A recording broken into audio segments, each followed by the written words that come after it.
사랑이라는 단어는 너무 많이 사용되어 그 무게를 잃어버린 것처럼 느껴질 때가 있습니다.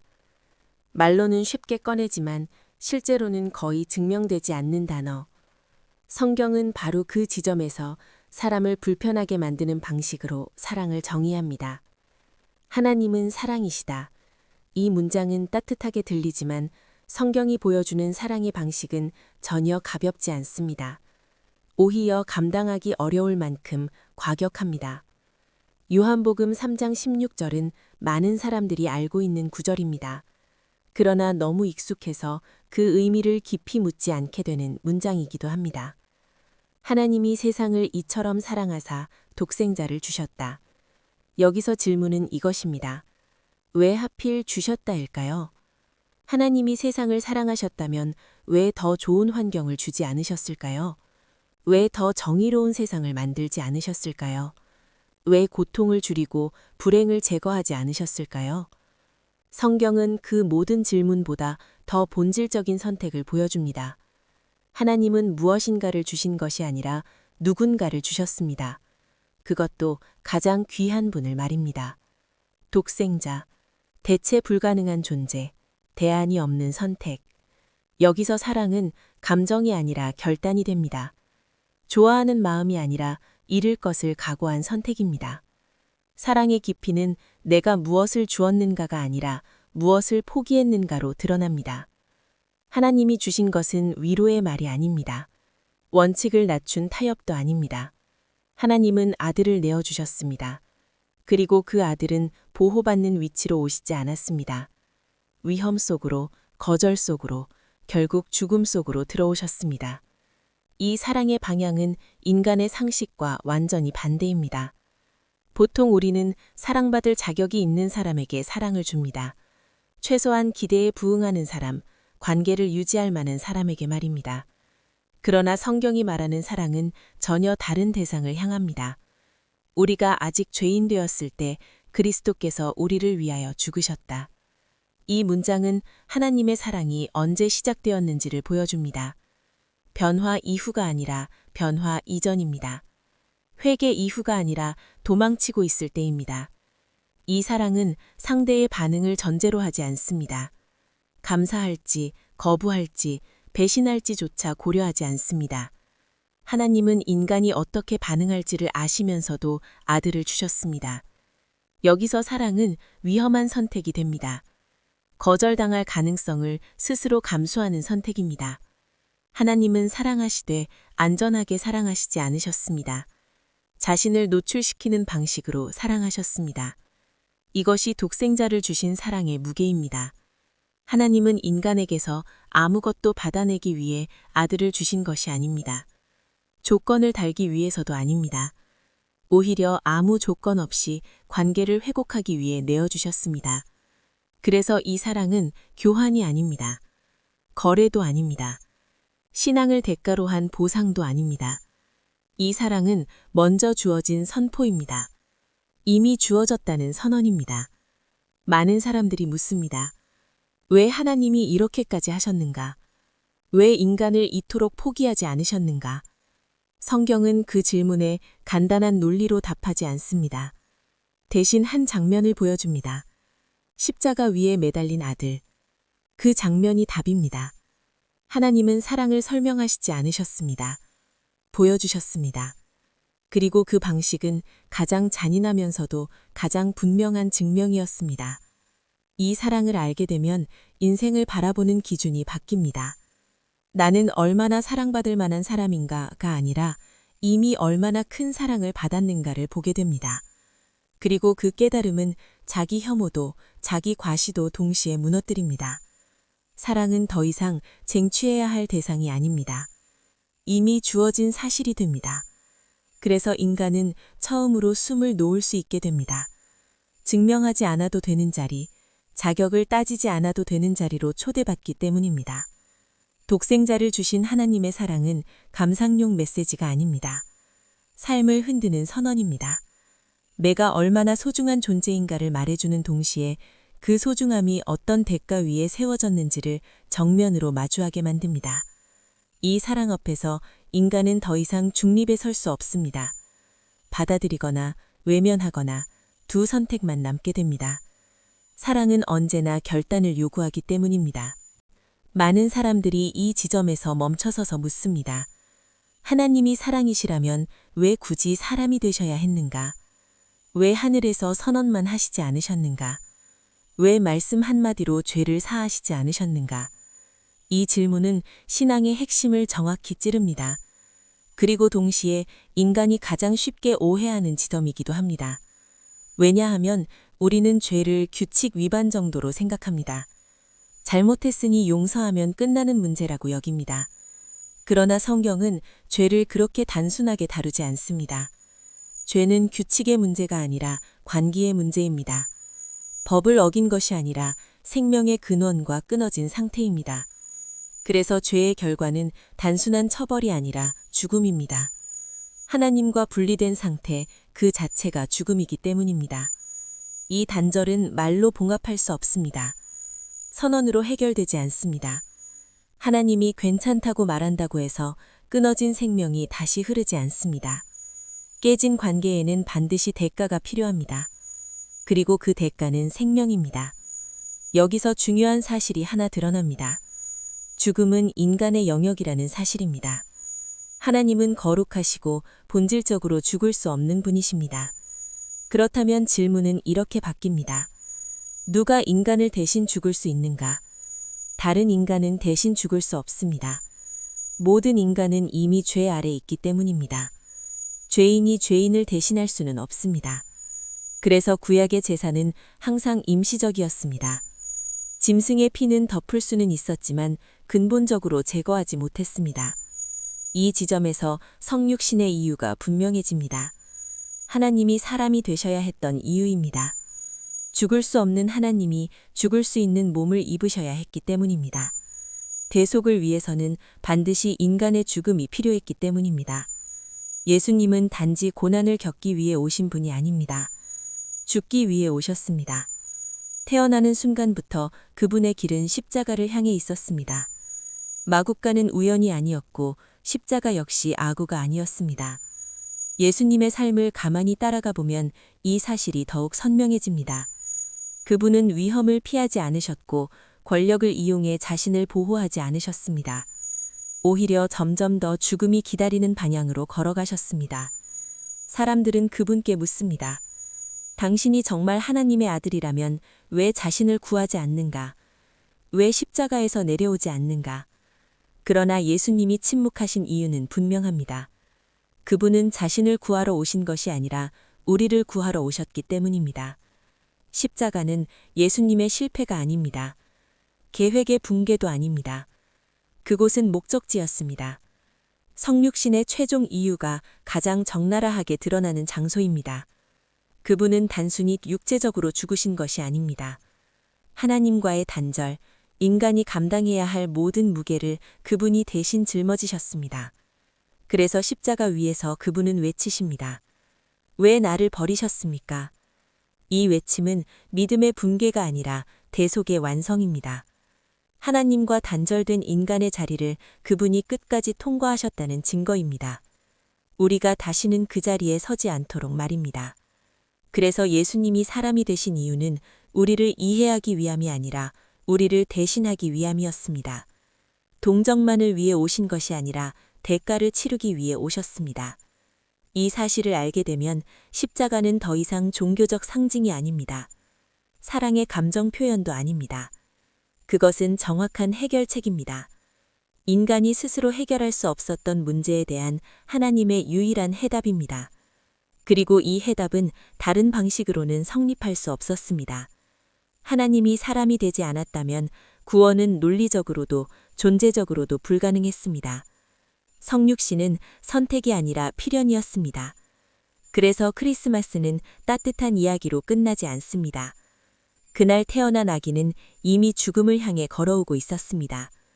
그러나 그 죽음은 패배가 아니라 인간이 다시 살 수 있게 되는 길의 시작이었습니다. 우리는 다시 한번 물어봐야 합니다. 그 아기를 통해 내가 얻은 것은 무엇인가? 그 죽음을 통해 내가 얻은 것은 무엇인가? 값을 치르지 않는 구원은 없습니다.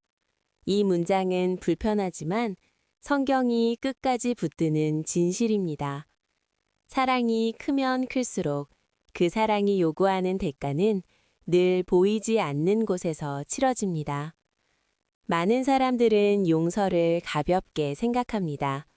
마음만 먹으면 되는 것, 말 한마디면 끝나는 것처럼 여깁니다. 그러나 성경에서 용서는 결코 가벼운 일이 아닙니다. 항상 피를 요구합니다. 구약의 제사 제도를 떠올려 보십시오. 죄를 지을 때마다 제물은 죽어야 했습니다. 피가 흘러야 했고 그 피는 죄의 무게를 눈앞에 드러내는 증거였습니다. 하나님은 죄를 대수롭지 않게 넘기지 않으셨습니다.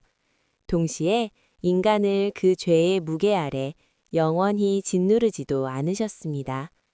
이 긴장 속에서 성경은 한 방향을 향해 움직입니다. 짐승의 피로는 충분하지 않다는 사실입니다. 그 피는 잠시 덮을 수는 있었지만 완전히 씻어낼 수는 없었습니다. 그래서 제사는 반복되었고 그 반복 자체가 아직 해결되지 않았다는 증거였습니다. 이 지점에서 예수님의 죽음은 전혀 다른 의미를 갖습니다. 그분의 피는 임시 처방이 아니었습니다. 한 번으로 끝나는 희생이었습니다. 더 이상 반복될 필요가 없는 완결된 대가였습니다. 왜 예수님의 피였을까요? 왜 다른 방식이 아니라 피 흘림이었을까요? 성경은 단순하게 말합니다. 죄의 삭은 죽음이기 때문입니다. 이 말은 위협이 아니라 현실에 대한 정확한 진단입니다. 인간은 죄를 가볍게 여기지만 죄는 결코 가볍지 않습니다. 관계를 파괴하고 생명을 단절시키며 하나님과 인간 사이에 돌이킬 수 없는 균열을 만듭니다. 그 균열은 값없이 메워질 수 없습니다. 예수님의 피는 그 균열을 메우는 대가였습니다. 단순한 육체적 고통이 아니라 존재의 대가였습니다. 그분은 단지 죽으신 것이 아니라 죄가 만들어낸 모든 결과를 자기 몸에 끌어안으셨습니다. 성경은 이 희생을 속량이라고 부릅니다. 값을 치르고 되찾는 행위, 노예 시장에서 자유를 사는 것처럼 예수님은 인간을 죽음의 권세에서 사오셨습니다. 그 값이 바로 피였습니다. 이 피는 은이나 금처럼 사라지는 것이 아닙니다. 시간이 지나면 가치가 떨어지는 것도 아닙니다. 성경은 그것을 보배로운 피라고 부릅니다. 대체 불가능하고 다시 계산할 수 없는 가치이기 때문입니다. 이 사실을 알게 되면 십자가는 더 이상 잔인한 처형 장면으로만 보이지 않습니다. 그곳은 거래의 현장이 아니라 해방의 현장이 됩니다. 인간이 빚진 것을 하나님이 대신 갚으신 자리입니다. 여기서 중요한 질문이 하나 생깁니다. 왜 하나님은 이런 방식을 택하셨는가? 왜 고통스러운 길을 선택하셨는가?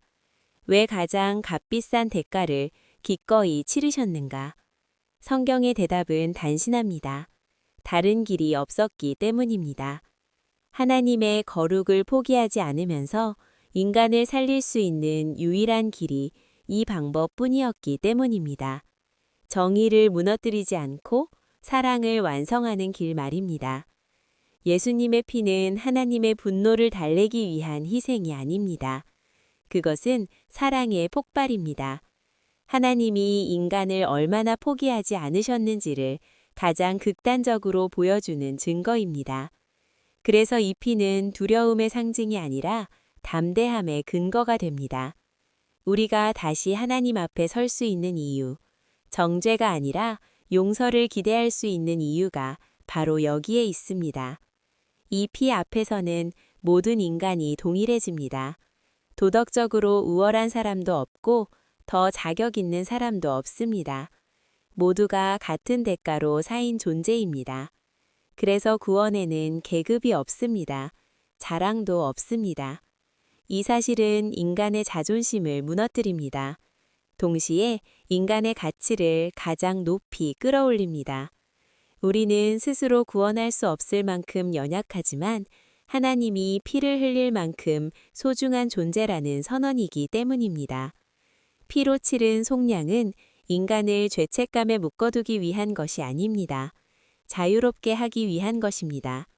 더 이상 과거에 묶이지 않고 정죄에 눌리지 않고 하나님 앞에 설 수 있게 하는 길입니다.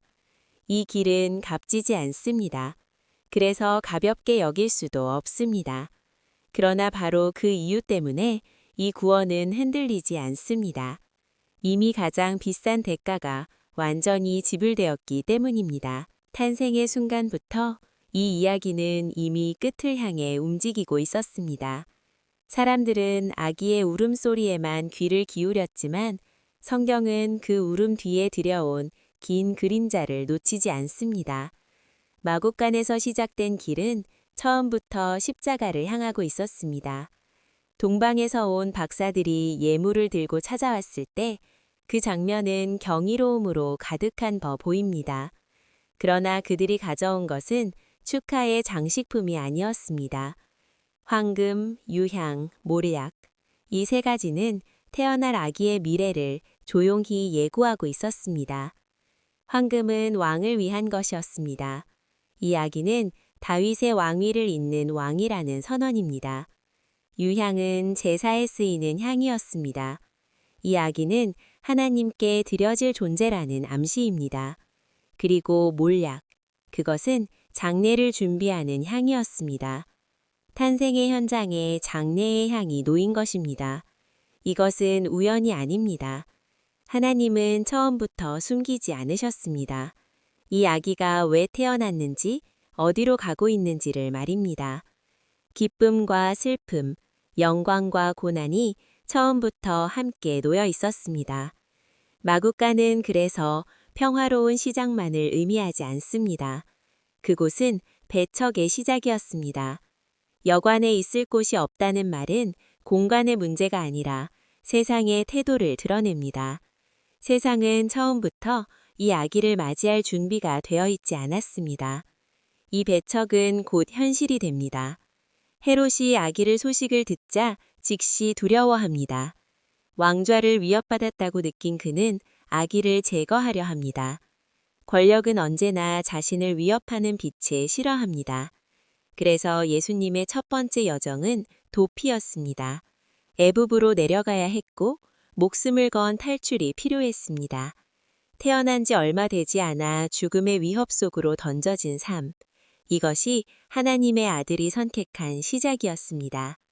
이 모든 장면들은 예수님의 사명이 단순한 가르침이나 기적에 있지 않음을 보여줍니다. 그분은 안전한 위치에서 진리를 말하러 오신 것이 아닙니다. 위험의 한가운데로 들어오셨습니다. 빛이 어둠 속으로 들어오면 어둠은 반발한다는 사실을 하나님은 이미 알고 계셨습니다. 예수님의 삶을 따라가면 이 방향성은 더욱 분명해집니다. 사람들의 환호는 오래가지 않았고 기적은 곧 오해를 낳으며 진리는 저항을 불러왔습니다. 그분이 어디를 가던 십자가의 그림자는 점점 짙어졌습니다.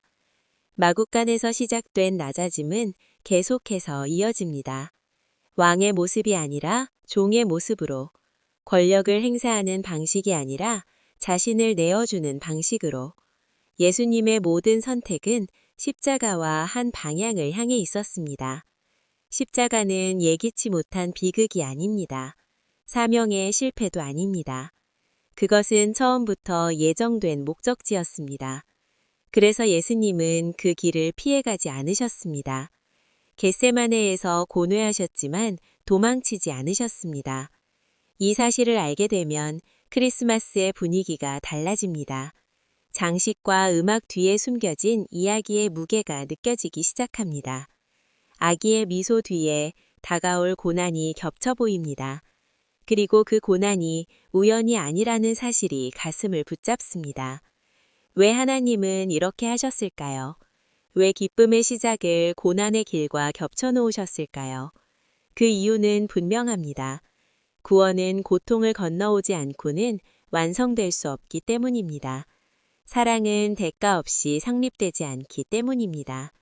그래서 크리스마스와 십자가는 서로 떨어질 수 없습니다. 탄생은 곧 희생의 시작이었고 마구간은 곧 제단의 예고였습니다. 아기는 자라서 세상의 죄를 지고 가는 어린 양이 되었어야 합니다.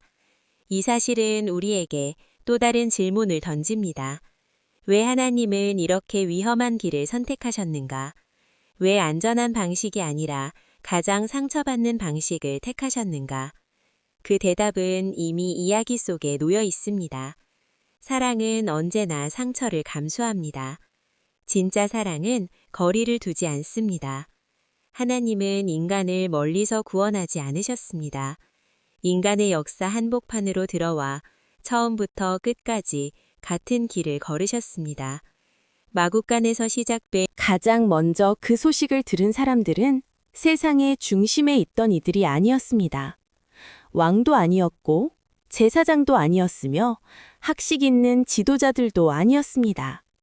그날 밤 하늘의 문이 열렸을 때 그 자리에 있던 사람들은 들판에서 양을 지키던 목자들이었습니다. 목자라는 직업을 우리는 너무 낭만적으로 기억합니다. 그러나 당시의 목자들은 사회적으로 가장 낮은 계층에 속한 사람들이었습니다.